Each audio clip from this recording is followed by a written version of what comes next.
Faith Matters, an interactive program brought to you by MTA International.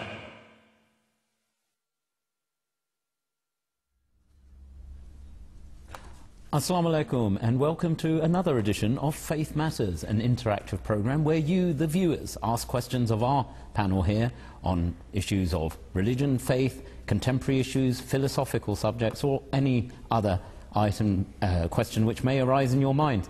And I'm delighted once again that we've been inundated with questions over the email and indeed the fax ranging over a wide range of issues.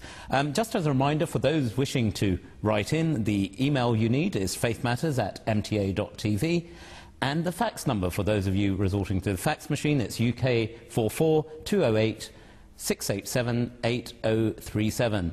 And with that, I wish to extend a very warm Assalamu alaikum and welcome to my distinguished panel here with me. First of all, welcome Assalamu alaikum Azhar Hanif Sahib. He is a missionary of the Ahmadiyya Muslim Jamaat in the United States, covering the southwest region of the US.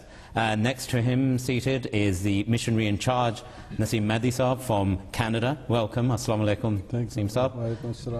And to his right is Tahir Selvi Saab, our missionary in the northeast region of the United Kingdom. Assalamu alaikum, Tahir Selvi Saab. Well, gentlemen, welcome to Faith Matters.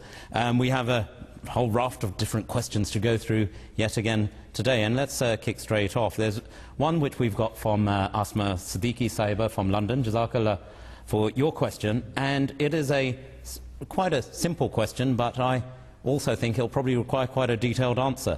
But the question is from a non-Ahmadi friend of hers who says that if the Imam Mehdi has come, why has Islam not flourished and become the most powerful religion in the world? Could you kindly explain? Azhar Hanif Sahib. Yes, it's an excellent question. And I imagine it's not only on the minds of Muslims, but it would be on the minds of anyone who believes that the person whom Allah subhanahu wa ta'ala has designated as the Imam of this time to usher in an era of peace, yes, to reestablish an order of justice in the world, and to create a world where people are and lovers of Allah subhanahu wa ta'ala and lovers of each other. And in this, we're talking about establishing the period after the coming of Imam al-Mahdi. That's what we're talking about. We're not talking about a Muslim government being established in a nation. We're not talking about Muslims who are in impoverished nations overnight becoming the superpowers of the world. For in fact, this is exactly what Hazrat Isa faced, Jesus Christ faced when he appeared to the Jews during the time when they were under Roman domination. Indeed. They expected that their Messiah, their Mashiach, would come and remove from them the yoke of this foreign domination, the Roman Empire. Okay. They anticipated that he would come as a warrior in the spirit of Hazrat David alayhi salam. And he would begin this holy war that would break the Romans and establish them as the rulers. That was the expectation. That was the expectations of the Jews of the time. Okay. And it was so taken literally to heart when Hazrat Isa alayhi salam appeared, a very simple prophet from Nazareth, coming from this small village with his simple skills as a carpenter and his peaceful message of love and turning away from a desire to hanker after this world, saying my kingdom has nothing to do with dominating this world or regaining this world. I have come to establish a spiritual order. We know what reaction was created and what response he received from the Jews at the time. Of course, he was rejected. He was rejected. Yeah. And they could not see that the order he wanted to establish was somehow going to be established by the methodology he was preaching, peace and love and pacifism as opposed to militarism. And so you had groups like the Zealots, who were like the Al-Qaeda and the Taliban and the other groups of his day, who wanted war, and fight and destroy and recapture. And they couldn't see it happening. History proves he was right. Indeed. And yet history proves it didn't happen overnight.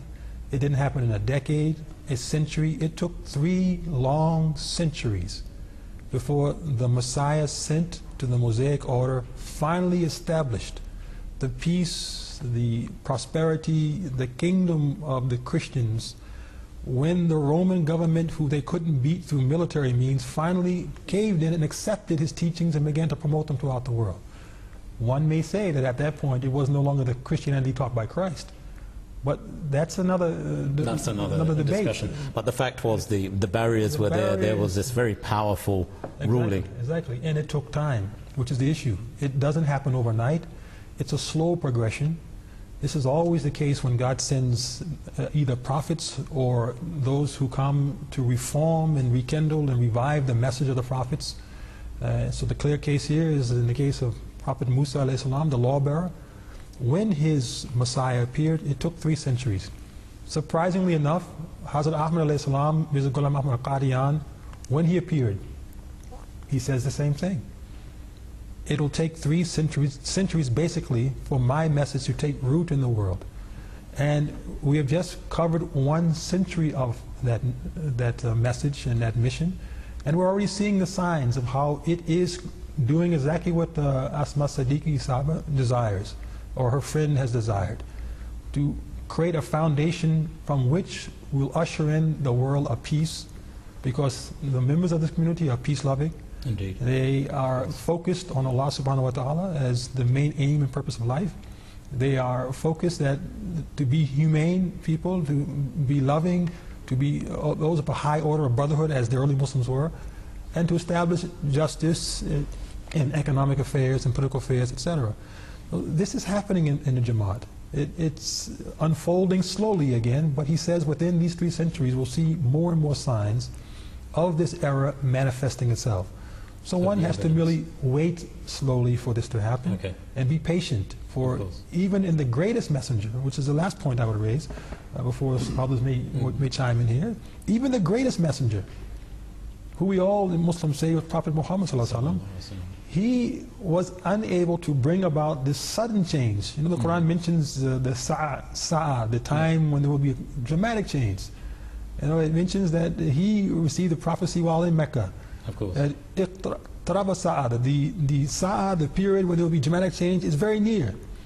But still he had to migrate from Mecca and go to Medina and wait a number of more years, undergo battles. After he came back to Mecca and he had his victories, still they had to struggle to first unify Arabia, then spread out in decades to come to other parts of the land. And it took decades before you see a real sign of an Islamic kingdom being established. Indeed. So this is the period.